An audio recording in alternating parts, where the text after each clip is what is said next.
우리 아들 같은 느낌인 것 같습니다. 네. 너무 즐겁고 같이 하면 막 아이디어도 샘솟고 저는 또 몸은 힘든데 또 막 쫓아다녀야 되고 시켰다가 그러다가 답답하면 또 제가 직접 하게 되고 때로는 화도 났다가 때로는 또 그것 때문에 너무 기뻐가지고 그 또 보람을 이루 말할 수 없고 그래서 결국에는 그냥 제 아들내미 보는 것 같은 느낌이라고. 네, 저는 카이스트 기계공학과에서 교수를 하면서 동시에 2017년부터는 엔젤 로보틱스라는 기업을 창업해서 지금 대표이사도 같이 하고 있는 공경철이라고 합니다.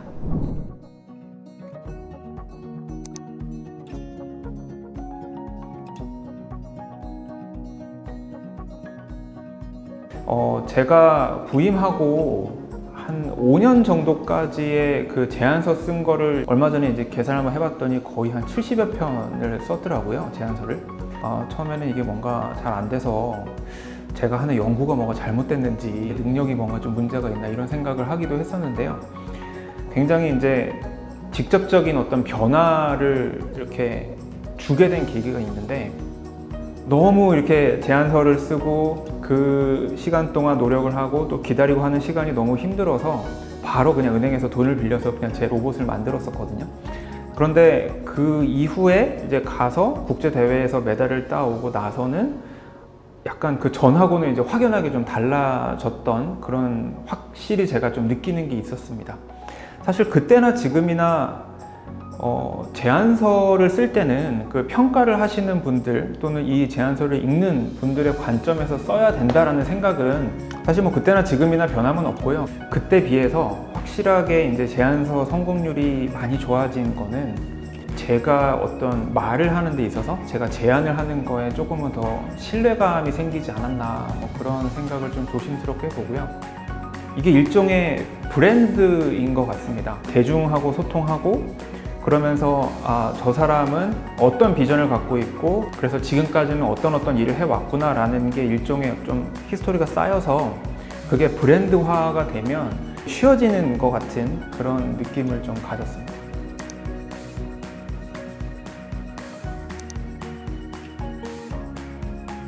제가 지금 현재 책임 맡고 있는 과제 중에 좀 크게 중요하게 하고 있는 거는 한기평에서 하고 있는 로봇 산업 핵심 기술 개발 사업의 웨어러블 로봇 플랫폼 개발 과제가 있고요.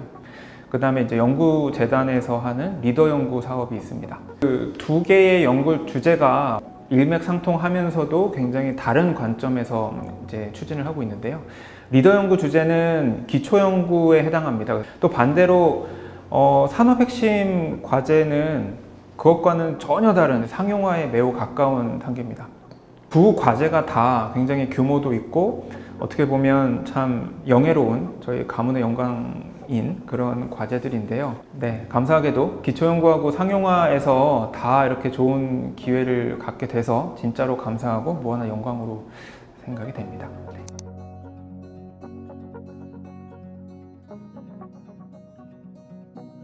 뭐 이게 보통 다 어떻게 성공했냐 뭐 이런 질문들을 많이 받는데 실패하고 나서 괜찮았냐는 질문은 제가 네, 좋습니다.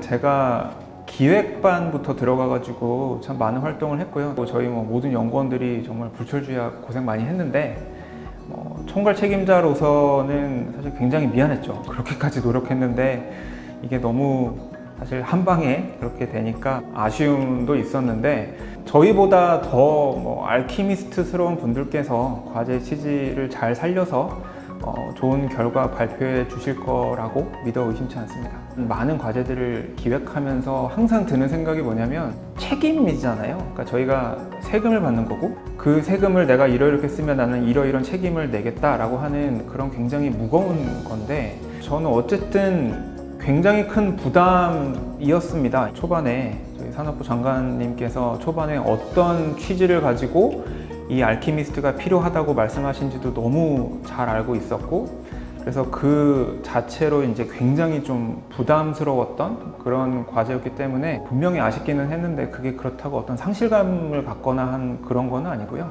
제가 지금 회사하고 그다음에 연구실하고를 이제 다 합치면 한 100여 명 되는 것 같아요. 제가 예전에는 진짜 좀 규모도 작고 하는 일의 개수도 뭐 몇 개 안 될 때는 뭐 하나 안 되면 사실 굉장히 좀 심리적인 타격을 많이 받는 성격이었는데요. 근데 이게 하도 뭔가 하는 일이 많아지다 보니까 뭐 하나 잘 되면 뭐 하나 안 되고 또 뭐 하나 안 되면 또 잘 되고, 그래서 결국에는 이게 올라가는 그 상행 곡선만 그리면 된다라고 생각이 돼서요. 연구원들이 알키미스트 떨어진 날 어떤 친구는 막 펑펑 울고 막 하도 힘들어 하길래 알키미스트 때는 야, 행운 카드 이거 2장짜리인 것 같다, 좋은 거 2개 생긴다 했는데 실제로 뭐 1년도 안 돼서 산업혁신 과제도 크게 되고 연구재단 리더 연구도 크게 되고 대박 터졌죠. 그래서 뭐 결국에는 다 행운 카드가 맞았던 걸로, 저의 앱된 이론은 맞는 걸로 그렇게 귀결되고 있습니다. 네.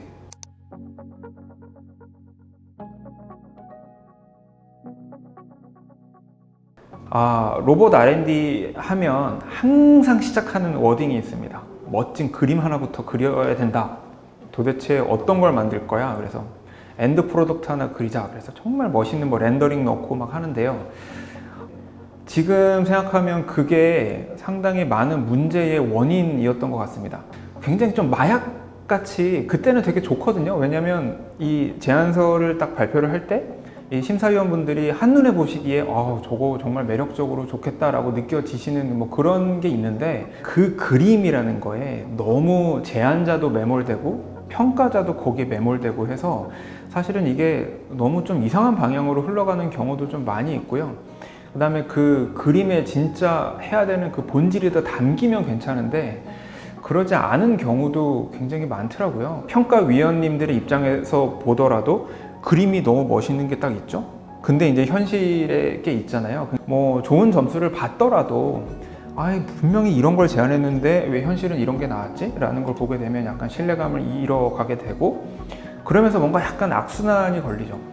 단계를 밟아 나가는 그런 인고의 시간은 필요하다라는 생각은 듭니다. 그러니까 그 기초 기술을 하시는 거기에 맞는 이제 과제를 통해서 적어도 요 기초 기술에 대해서는 이런 성과를 가지고, 그래서 여기에 대한 신뢰감에 대해서는 뭐 더 이상 의심받지 않도록 만들고, 그 다음에 이제 엔드 프로덕트를 만들어야 되는 그런 로봇 과제에 대해서는 조금은 더 현실감 있는 제안을 하시는 게, 그 다음에 사실 로봇은 큰 관점에서 보면 기초 연구 단계는 조금 넘어가는 단계가 된 것 같습니다. 뭐 실제로 많은 대기업들이 이제 로봇 산업에 손을 대겠다라고 이제 공언을 했고, 뭐 우리나라만 하더라도 이제 3대 대기업은 다 로봇 산업에 아주 집중을 하고 있죠. 실제로 로봇에서는 많은 제품도 나오고 있고, 실제 많은 대중들이 이제는 로봇이라고 하면 그냥 뭐 만화 속이나 SF 영화에서만 뭔가를 보는 게 아니라 실제 기대값이 생겼거든요.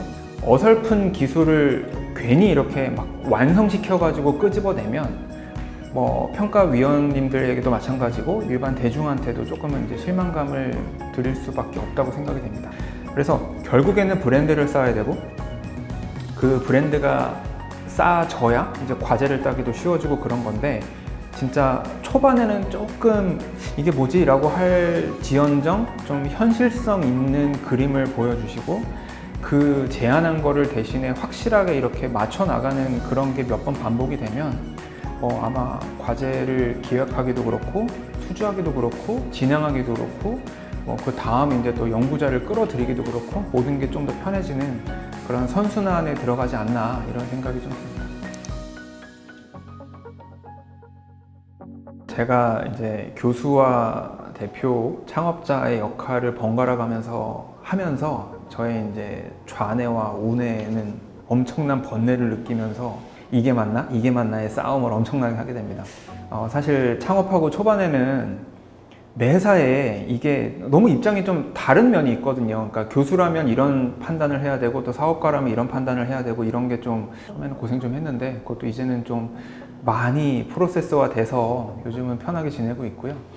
사실 뭐 당연한 얘기지만 뭐 회사 입장에서는 사업화 관련된 그런 과제를 많이 제안을 하게 되죠. 또 교수로서는 또 기초연구 관점에서 제안을 아무래도 많이 드리게 되는 것 같습니다.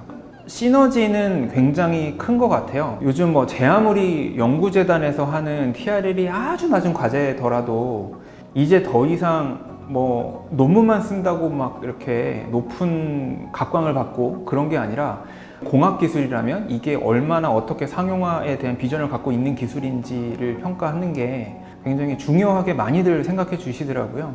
또 반대로 상용화의 관점에서 보더라도 기초기술을 기반으로 해서 굉장히 고도한 기술 기반의 상용화다라고 하면 또 훨씬 더 좋게 봐주시고 해서 그래서 어떻게 보면 이제 시너지가 굉장히 많이 나는 것 같고요. 학교에 있는 학생들의 입장에서도 연구개발 초기 단계에서부터 저희 회사분들하고 여러 가지 교류를 하면서 상용화라는 게 이렇게 되어 가는 거구나를 뭐 미리 학습하면서 이제 연구개발을 할 수 있으니까 또 시너지가 나고 회사에 있으면 또 상용화에 너무 이제 업무에 치이다 보면 아무래도 또 선행 연구에 대해서는 소홀할 수밖에 없는데 또 저희 연구실에 있는 학생들하고 교류를 또 활발하게 하면서 싱크탱크 역할을 한다거나 하는 뭐 그런 뭐 굉장히 다른 시너지가 지금은 뭐 많이 나고 있는 것 같습니다. 말씀을 드리고 보니까 이게 제 꿀팁인 것 같은데요. 유튜브에서 보시는 분들은 꿀팁 대방출 무료로 하니까 뭐 네. 기왕이면 뭐 제 연구실 홈페이지 오셔가지고 구독 한번 눌러주시는 정도의 리워드로 제 꿀팁 한번 대방출하겠습니다.